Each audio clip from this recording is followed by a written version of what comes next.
There's more. Number one is this. Sometimes we bemoan these emotional vampires as people that drain our time, money, energy, and heartache. And we say to ourselves, we say to Hashem, we say, you know what? I would be so much more. Sometimes we talk to Hashem like we're talking to the mafia. You know, this guy I'm dealing with, maybe you could, I don't know, make him go away. Yeah? Can you hear me okay? Yeah. We talk to Hashem like we're talking to the mob. Maybe you make this guy go away, and we bemoan these emotional vampires. Again, they drain our time, money, energy, and heartache. And we say we'd be able to accomplish so much more if it weren't for this person. We fail to realize that everyone in our lives is custom-made, tailor-made, perfectly crafted for our good and for our growth. Which is why we have to focus on the question, why is this person in my life? Yes, you could vex, you could complain, you could say it's not fair, it's not right. But at the end of the day, it's important to appreciate what we already know. And that is, everyone is a shliach, a messenger. They are custom made for our own good, which is why you may have the experience of having a certain kind of person in your life. And as soon as they leave or they go away, somehow in Shemayim, another person just is stamped out and they take their place, like an assembly line of these same kind of people that flow through your life. And the reason is, they're not here so that you could fix them or educate them or change them. They are here for you to grow, to learn, to become better. And you're going to find a fascinating thing happens. As soon as you begin to ask yourself the right question, why is this person in my life? You're going to find you're going to get the right answers. But you have to ask the question. That's just olive paste in dealing with difficult people. Now let's get into some more of the meat of it. Number two is this. Just because somebody did something that you don't like doesn't mean that you have to get angry as a result. There's a saying in biology that neurons, which are brain cells that fire together, wire together, meaning every time there's a stimulus and a response, every time something happens and you get angry, you literally wire your physiology to get upset, which is why we know people who have a hair trigger response to anything, do the slightest thing that fly off the handle. Other people, very cool. Now some of it is nature, but some of it is also learned. And Chazal told us thousands of years ago exactly what research shows today. In about 30 days, you can rewire. There's a field called neuroplasticity that talks about just how malleable, how changeable the brain is. Every time you remain calm, just because somebody did something you don't like, and you don't get upset, you change your physiology. Time after time after time, after 30 days, you'll be a different person. You know, a guy came over to me in shul after Shabbos and he said, this guy was davening next to me and he was standing on my talus. And I'm looking over and I'm giving him a look, I'm pulling and he's not moving, he's not budging, and I'm getting very, very upset. And he goes, I heard all your tapes on Torah time, I read your books and I'm trying to listen, but I'm getting really upset. And a minute goes by, 2 minutes go by, and the guy's not moving. And then he looked over, and he looked down, and he realized he was standing on his own talus.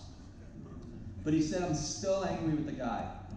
Because if he would have been davening just a little bit over, I never would have gotten so confused or upset. But that's what anger does to us, right? We know from Mitzrayim, right? Frog comes out, whatever it was, different interpretations, 2, 4, 8, 16. I went into psychology for a reason, whatever the math is on that. Right? You're not able to think clearly. Now, Chazal told us this. What does the research find? When a person becomes angry, here's what happens physiologically. The brain releases a number of neurotransmitters, hormones, including adrenaline and something called cortisol. Cortisol is also called the stress hormone. And it literally interferes with the prefrontal cortex, the part of the brain that's responsible for thinking, which means when you become angry, you lose your das. We know this already. But the research shows that a person who's able to maintain their calm each and every time, again, they wire themselves to be more calm, and more calm each and every time.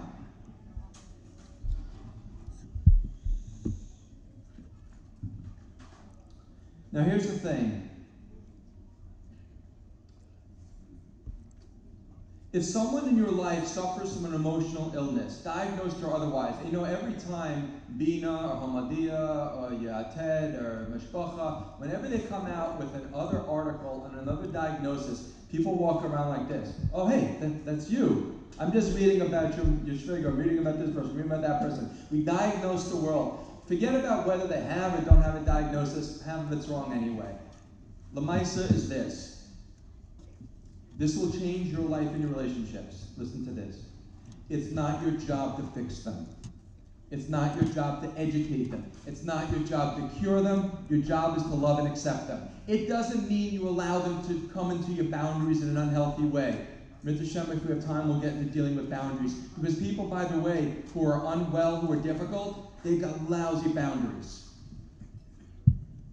What it does mean is that you recuse yourself, you give up this idea that you are going to cure the person. And sometimes we're waiting for we think we're just one perfectly crafted sentence away from getting the person to see reality, right? If we can just get them in a room, just sit her down, whatever it is, and explain it, they're gonna get it. But it doesn't happen. We have an obligation to give tzedakah, to give rebuke. But the Rambam explains we have an equal obligation not to give it if we know it's not going to be accepted. Here's the thing. If they hadn't heard it for the past 40 years, they're not going to hear it today. So if you've been banging your head against the wall trying to get the person to see reality after 5, 10, 15, 25 years, an amazing thing happens.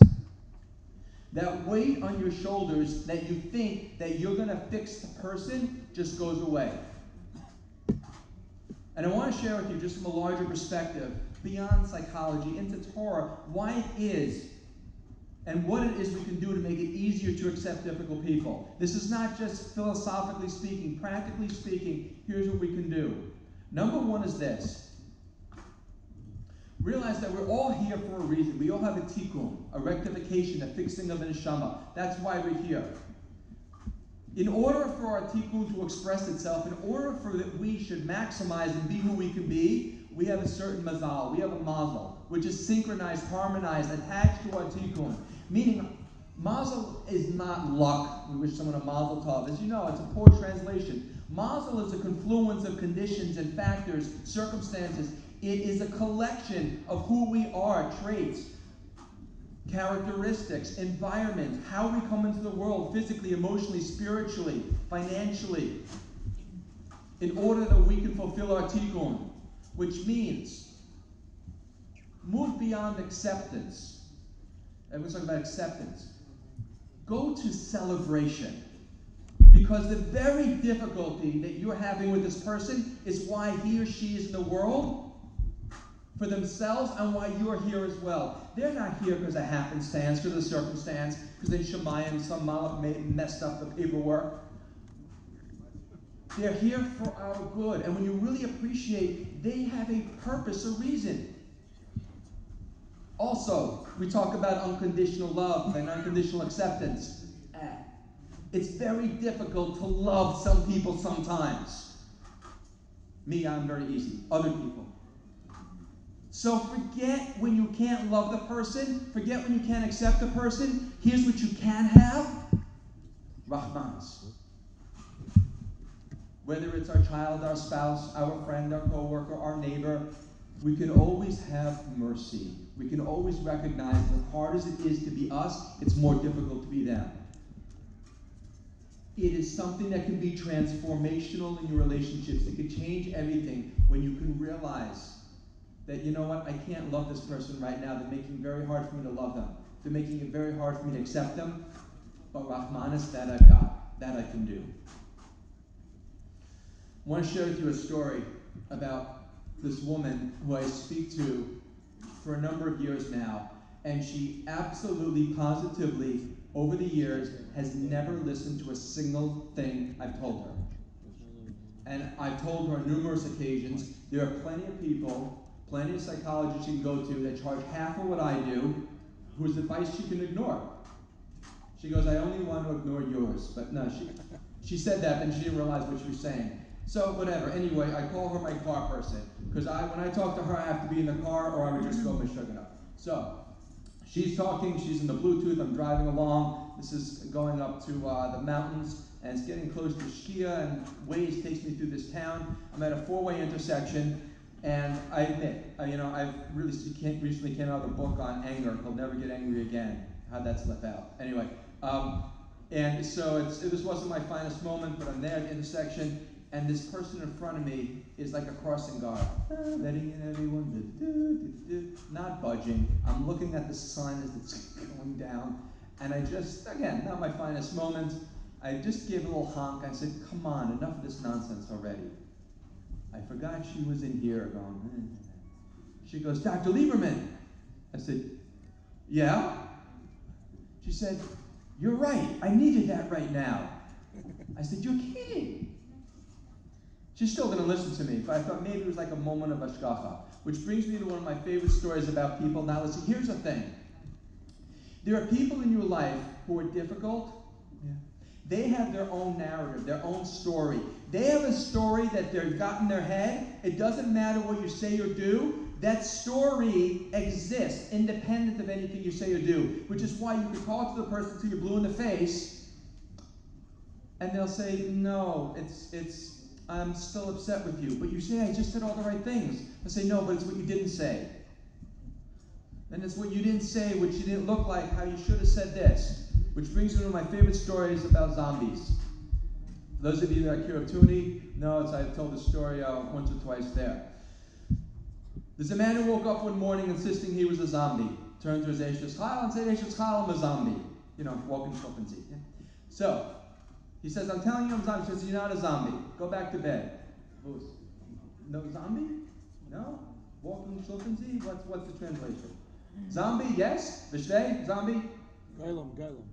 Golem. No, but it's, okay. Yeah, golem-ish, but okay. Anyway. You know what? I'm going to tell the fast version, then we'll continue, all right? So she gets I'm going to call your mother. Gets the mother on the phone. Mother says, what's the problem? Son says, I don't have a problem. Mother says, I hear you think you're a zombie. Son says, Mom, I know I'm a zombie. Mother said, son, sweetheart, don't you think I would know if I gave birth to a zombie? Son said, no, Mom, I became a zombie later on in life. So fine. Makes an appointment. Psychiatrist goes down. Psychiatrist, what's the problem? The guy says, I don't have a problem. Psychiatrist, I hear you think you're a zombie. Guy says, Doc, I know I'm a zombie. Psychiatrist says, let me ask you just one question.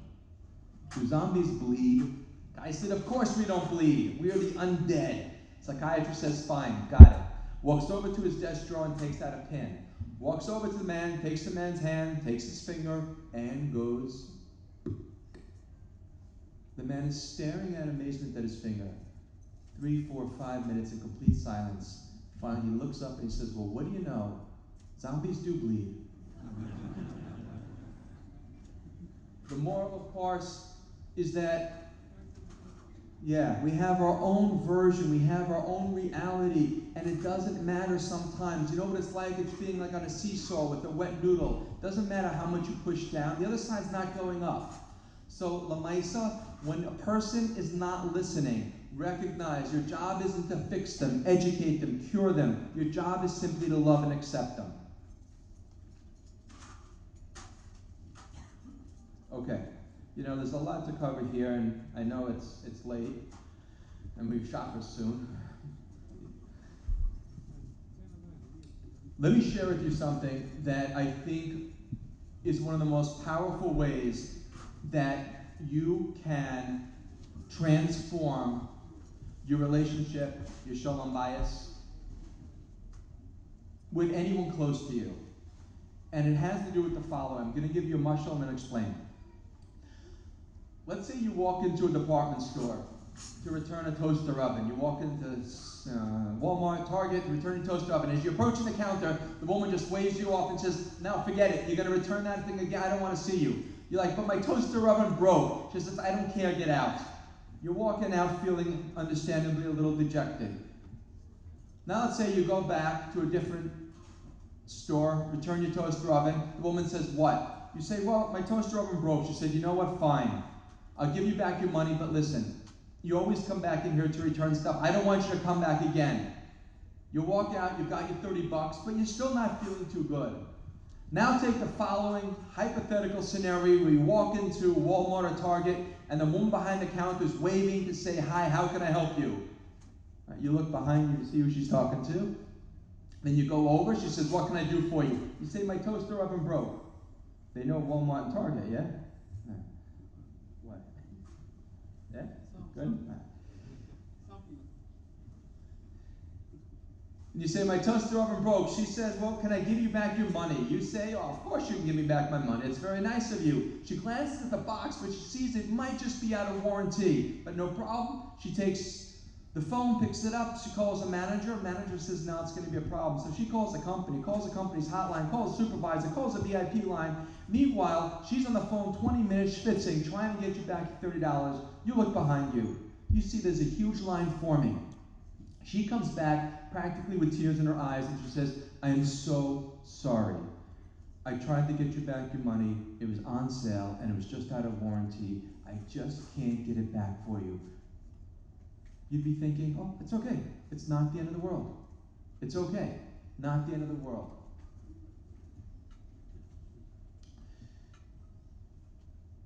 When somebody understands us, we feel validated. Empathy and validation are the keys to any successful relationship. I want to tell you something. I spoke at an organization called From Divorce. It's a great organization. Unfortunately, it exists, but it is self-explanatory what it is.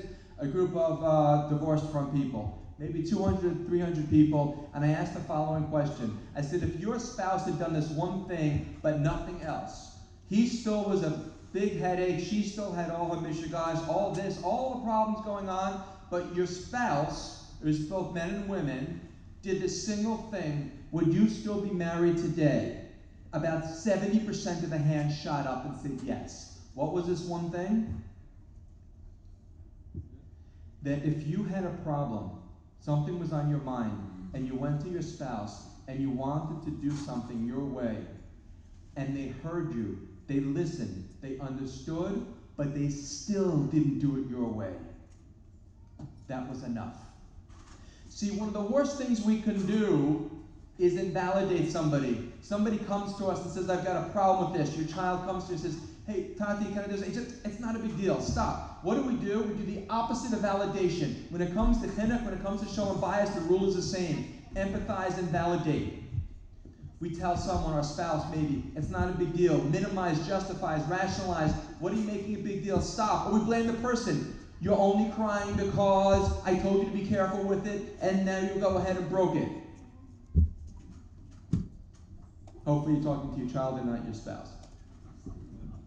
But even by our spouse, we do the same thing. Want to hear a fascinating study? 2,500 people were convicted of a felony.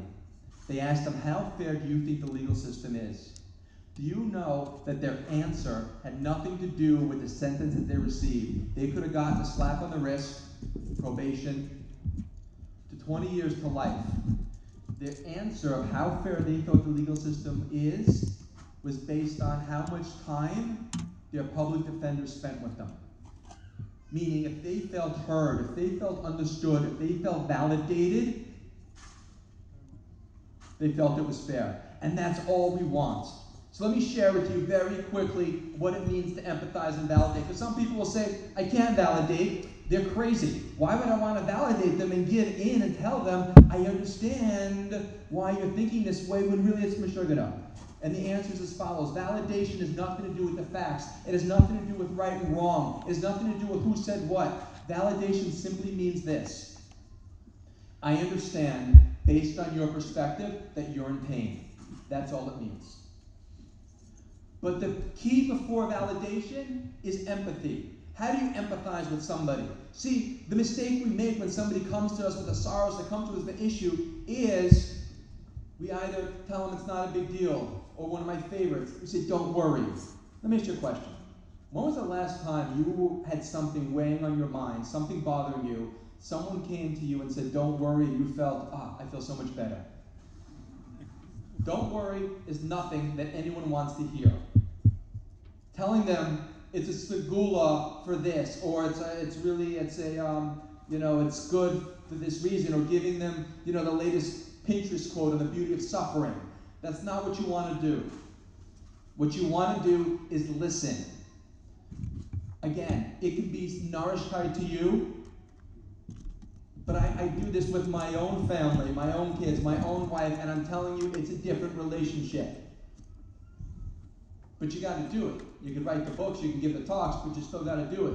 Your child comes to you, your spouse comes to you. You have to listen. When you interrupt and give your spouse a solution, you've just short-circuited the whole process. Sometimes people just want to talk. They just want to express how they feel. And your job is simply to listen. Empathy means listening. Listening doesn't mean I'm answering the phone while you're talking. Listening means I'm fully present, hearing what you're saying. Listening means I'm nodding. Body language is also important. When you're talking to your spouse, talking to your child, don't do this. Now, you can instantly look around at people whose arms were already crossed, wondering what they should do. All right, he said don't do this, but now what I do, I wouldn't mind this. You can keep them folded now. This is perfectly fine and comfortable because you may be cold, you're just resting your hands. The problem is when you're having a conversation with somebody, something's important to that person, and they do this, what do you instantly feel?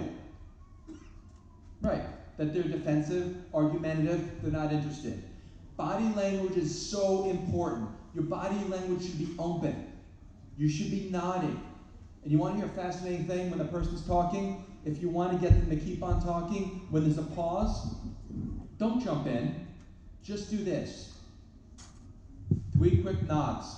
That's that nonverbal confirmation. It's okay to continue. Keep on talking. I care what you have to say.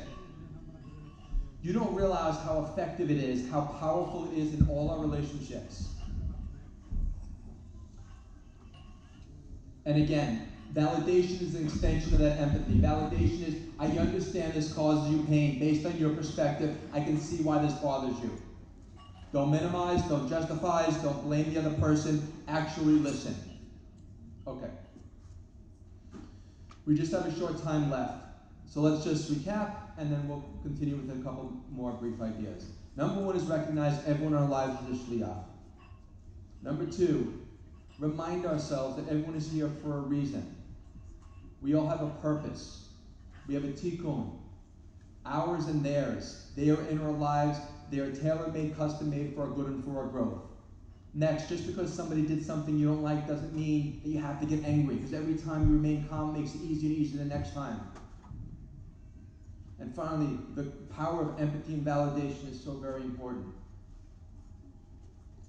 Now, successful relationships with difficult people also includes a couple of ways to enhance them, not just to navigate them, to deal with them. Number 1 is this. The concept of hakaras hatov, the concept of gratitude, showing appreciation is wired into our DNA. We cannot hear the clap of thunder, smell of flowers, see an old friend without making a bracha, without connecting it to something larger, without showing our appreciation. One of the fastest ways to improve a relationship is the fastest way to kill it, and that's through a lack of hakaras hatov, a lack of gratitude. Sometimes we will show more appreciation to the toll booth collector than to our own spouse. Thank you so much. I appreciate that. Have a nice day. What are you doing? I told you not to eat the sandwich now. You're making the crumbs. Let me share with you a personal story. I was driving with my wife some time ago. We were on our way to Shabbaton, and it's getting close to Shkia. I travel a lot, so it gets close to Shkia a lot. And we got into a little discussion about directions. My wife turned to me and she said, "You know what, David? I just want to thank you." And I said, "For what, Ashes Chayil?" And she said, "For all of the opportunities that you give me to work on my midos." Now, there is a chance for my wife to express her hakaras hatov. Really, any way you can do it, I encourage people, just 5 minutes spend to say a thank you to your wife, your kids, a quick note, an email, a text. I appreciate you did this, appreciate you did that. But even, or rather say as important, when it comes to ourselves, you got to focus on the positive. You got to show appreciation for anything everyone does for us. You know, I was in the pizza store with my little 7-year-old girl, and she wanted French fries. And I said, no, sweetheart, we're just going to get pizza and have French fries. So she kept on asking, French fries, French fries, French fries. And I'm thinking, you know, I wrote the parenting books, I speak on parenting, there's no way she's getting French fries. So we sit down with her pizza and her French fries. And she's got, I'm doing the whole ketogenic thing, but I'm looking over at her French fries and they're looking pretty good. And so I reach over, I said, sweetheart, can I have a French fry? She goes, Daddy, come on. I said, what? I said, one? I said, sweetheart, before you got the French fries, you had none. If I didn't buy you any French fries, we'd be sitting here just with pizza. You had none, then I gave you all the French fries, and now I want one back, and this is your response? Then she started crying, and I felt worse. I got her ice cream. Thinking back, I think she pretended to cry, knowing me and knowing her. But we don't, appreciate so much what people do for us, and we take it so much for granted as well. You have to show your cars a tov. Here's the thing. A close cousin of a cars a tov is praised.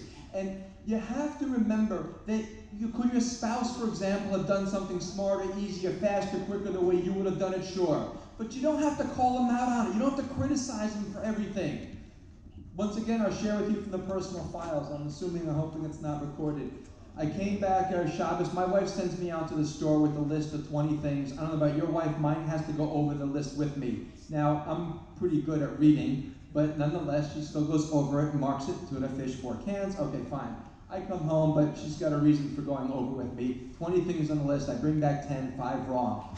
Now, I put the stuff on the island in the kitchen, and I'm standing there just sort of waiting for my at the back, and she's going through the items, and she picks up the can of tomato sauce, the bottled tomato sauce, and she says like this. She says, oh, you bought this tomato sauce. Now, being a keen observer of human nature, having written a lot on the subject, I knew there was something wrong when she emphasized the word this. And I said, yeah, I bought that tomato sauce. Is it a problem? She said, no, it's fine. I'll give it to the cleaning lady. You finished with that? But the truth is, there are so many times where we can call our spouse out on something and say, why didn't you do this? Why didn't you do that? I had a couple come to me, and they said, ready for this? I was a 13th therapist they've seen. Now, first thing I'm thinking is, why am I so low in the phone book? But secondly, I go, 13? Yashikar for not giving up. But here's the exercise I gave them. I want to tell you, they're married today. I don't know whether it's a phenomenal marriage, but at least it's more stable. A simple thing. I was just a shliach. Here's what I told them to do.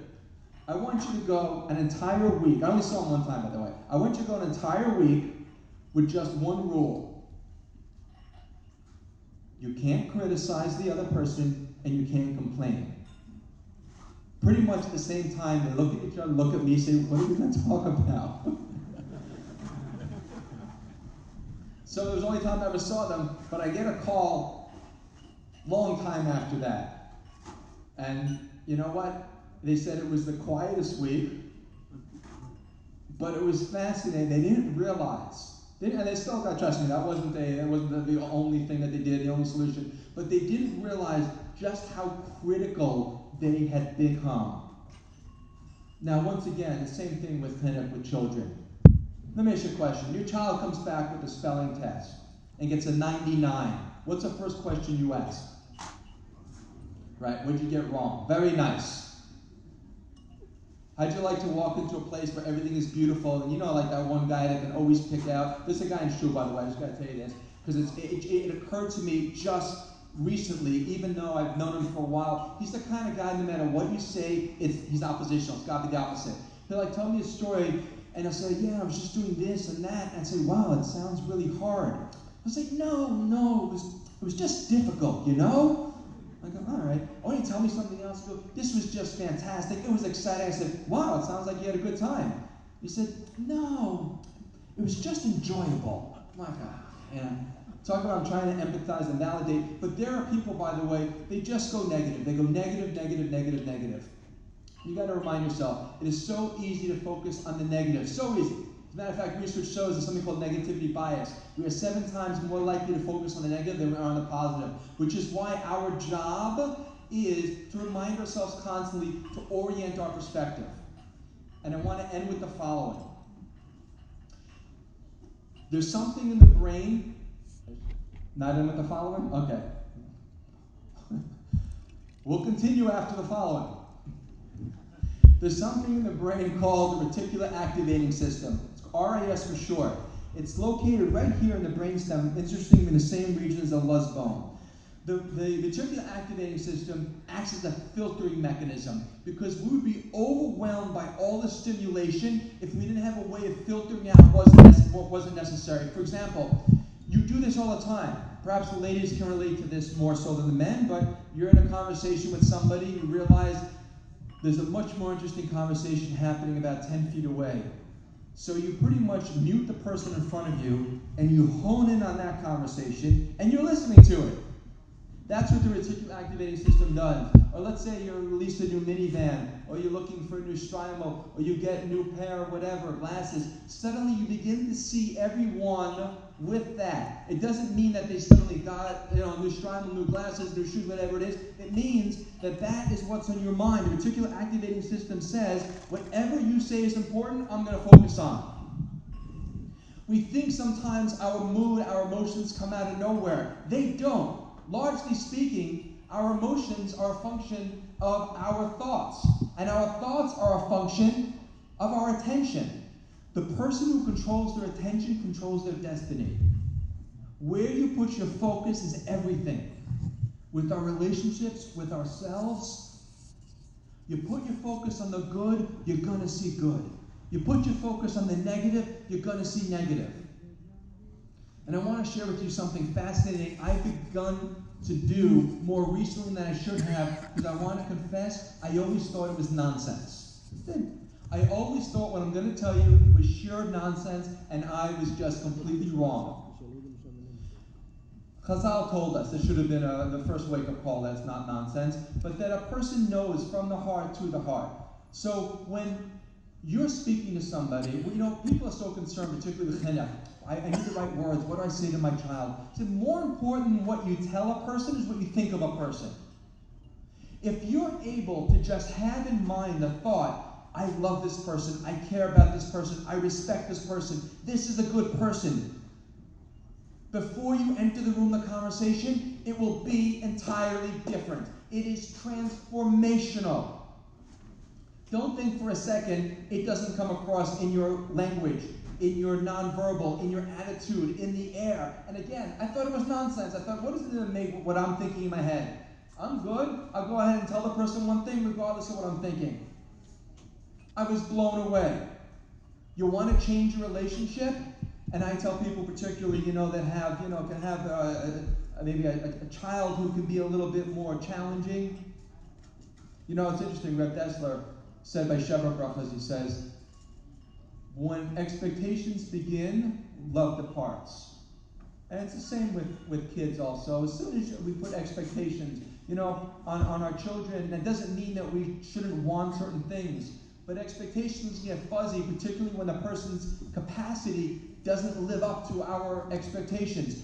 But I say, you've got a child that's giving you a run for your money, even a spouse that's giving you a run for money. Take a picture of that person when it was a happier time, when you didn't have that expectation, that sense of entitlement, and have that in your head, or that actual picture. You have a different relationship.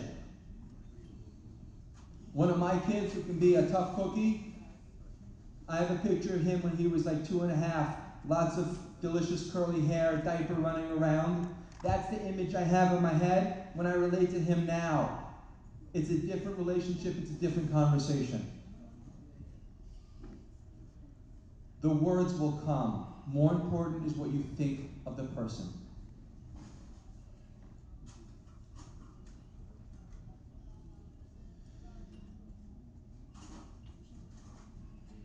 In order to improve our relationships, as we said, gratitude is the foundation, thinking positively.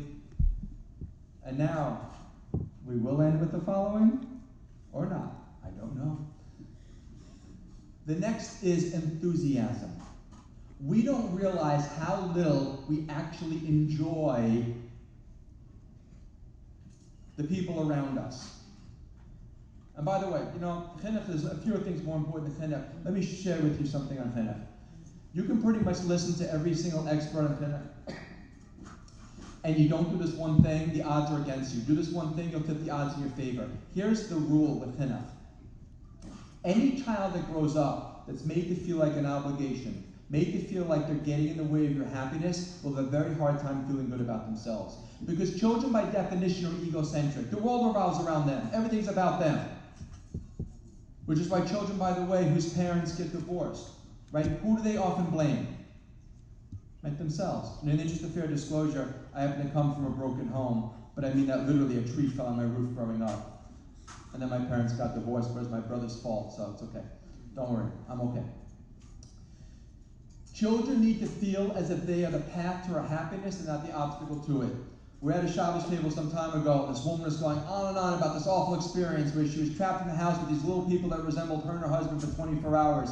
It was a snow day, and she said she was going crazy, couldn't get a thing done. I look over at her kids, I look at her, I look at my kids, I look at my wife. My wife, by the way, just to grit teeth, she says, David, don't say anything. But then she goes on, she goes, you know what, when the kids go on the school bus in the morning, my day begins, and when the kids come home, my day is shot. Then she looks at me again, she says, this is why people never invite us back. Don't say anything. Here's the thing. Yes, people in our lives, our children, whomever it is, can be difficult. Keep it to yourself. It's a hard job, but it's the best job in the world.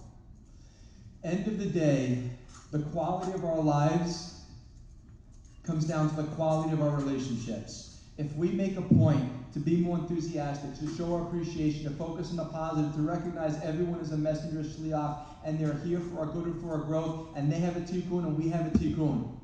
And we focus on the positive, think of the positive, mentally send out, acknowledge, and own that this person is someone that we love, someone we accept, someone we celebrate, will have a different quality relationship. And whenever an issue comes up, empathizing and not dismissing, validating and not denigrating will bring you closer and allow for that relationship to flourish. With that, I thank you so much for listening, and good talk again.